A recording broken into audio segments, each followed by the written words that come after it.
Hello, good evening, good afternoon, good morning and welcome. It's Nurse Richard the Wax Wizard. Thanks for joining me for episode 267. A while since I've done that.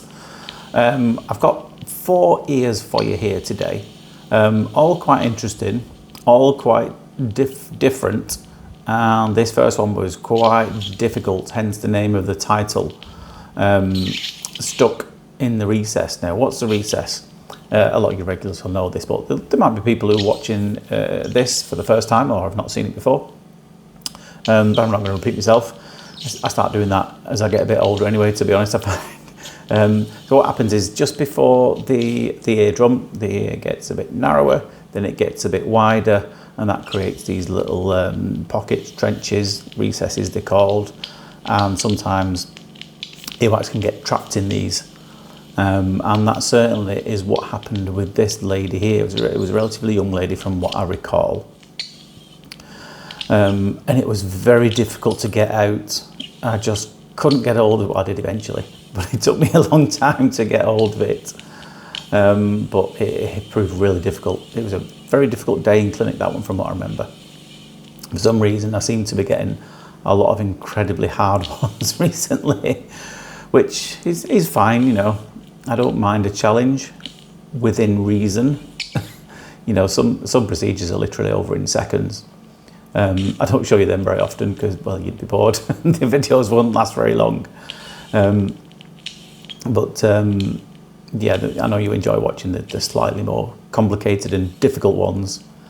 We've managed to bring the big bulk of this one forward, as you can see. Out it pops there. Another partial wax baby safely delivered, because you'll see after I get that out what's left.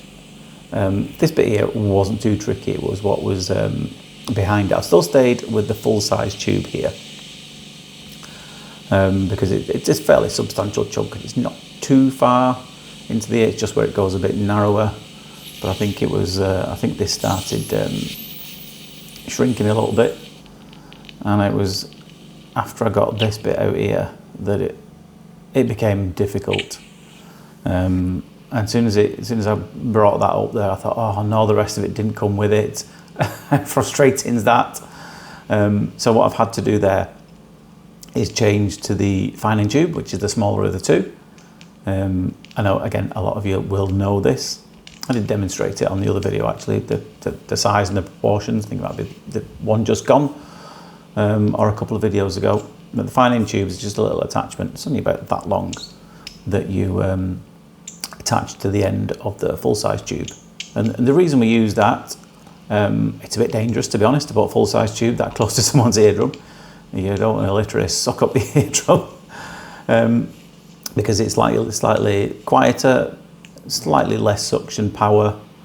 And you can see a bit better because, like I said, it gets a bit narrower down there and it's just a bit easier to maneuver this thing around there.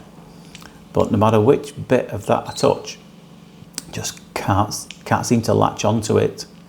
I'm slowly bringing it forward a little bit, but you'll see what I mean when it comes out, because what you can see there is it's probably not even half of the original blockage. It's probably more than that. You'll see as soon as it lifts up that it's been trapped down in that corner there, in that recess where you can't see, kind of goes round a bend. And as frustrating as it is satisfying when you finally get it in the end. Don't forget, if you do enjoy these videos, I forget to do this all the time. I'll tell you why, really. It knocks me when everyone else does that. Follow the video, subscribe, like, blah, blah, blah, blah, blah. It really helps out the channel. There you go. It just got stuck. Just got a little bit trapped, that one, as I pulled it out. And that's why it gets a bit wobbly then, because actually as I've pulled away the camera was leaning on the patient's head, but as you remove both tools away, I'm not really supporting it. Sorry. I should always turn my phone off before I do these videos. I do apologise.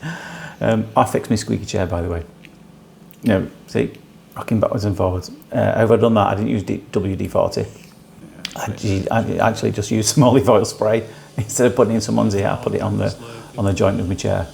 If you didn't watch the previous video, you'll have no idea what I'm talking about. But my chair used to squeak, make some funny noises, but no, it doesn't. Second one here is really sloppy. Kind of difficult to get your bearings sometimes when it's this wet and sloppy. But it's a lovely lift. When I try and get it from the side there, then when I go to the bottom, you'll see this lovely lift and the whole thing just comes out in one juicy chunk. There you go. See that lift then from just around that little lip, and whole thing slides out in one go. I slowed it down as well so you can see it coming out. And I think if you can hear the audio as well, I think the chap said, that's grotesque. He was watching it on the screen. But it will be slowed down, so it's probably saying something like, that's grotesque. Anyway, going back to what I said before, another 2 ears here before, by the way. I suspect there's been some cotton buds in here. It was really squashed against the ear canal. Denied it, and I don't believe her. Yeah, when everyone says, please like the video, please follow, subscribe, it really helps out the channel. Now, what they mean by that, really helps out the channel, it means it helps them make a bit more money. So I'm going to be honest with you. That's why everybody says it. Let's be honest. Let's not beat around the bush. But I'll be honest, I don't make a lot through this at all. I mostly do it because I enjoy it, to be honest. So every week I just book out, block the clinic just for a couple of hours, just so nobody can book in that time. And that's when I record 3 or 4 of these in a row and then schedule them to be released. It's, like I've said before, it's certainly not for the money. Because I think it's the way that certainly YouTube works. You can't monetize this type of content very much. You get a bit, you'll see the odd advert here and there. I think it was maybe Dr. Lee's fault, you know, the pimple popper. I think she used to absolutely coin it in. But then I think a few advertisers were not very happy that some of their adverts were appearing in that type of content. So the big advertisers, you know, I can say, for example, your Amazons, your Temu, the big advertisers, they said, we would rather not have our videos in this type of content. So that's why you really don't make much money from this at all, to be honest. I could probably make more if I didn't block out that time and I actually saw people, but I actually enjoy it.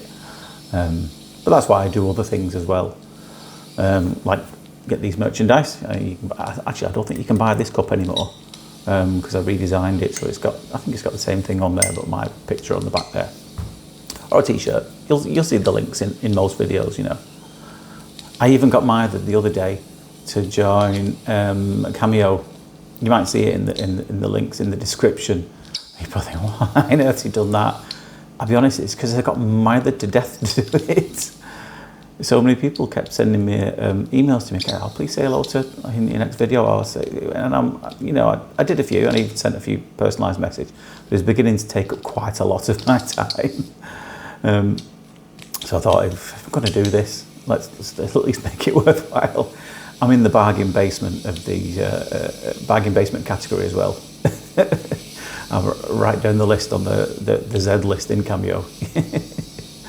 But don't expect a serious message if you want one for anyone's birthday, anniversary, whatever it might be, or maybe just a roast.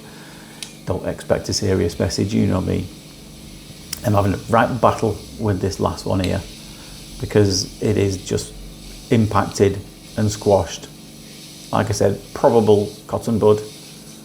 I have to dress the elephant in the room, didn't it? Because someone mentioned it in one of the comments the other day. Said, what's going on with your beard?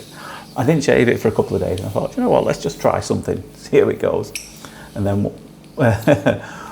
one of the kids said, Dad, what are you doing? I think it was my son. I said, well, I didn't shave for a couple of days, so I thought I'd just let it grow out and see what happens. He said, Dad, you've got a lot more salt than pepper these days. You used to be just pepper, but now it's more salt. If you don't know what that means, when someone's part dark hair, part silvery, as happens when you get to my age, you've got salt and pepper. So I've got some salt here, some pepper there. Mostly pepper, mostly salt on the sides. Anyway, I'm sorry, I got completely distracted. Didn't talk you through that video, but you can watch it while we're having a chin wag. Anyway, I hope you enjoyed that. But for now, take care of yourself, and I'll see you soon. Ta-da.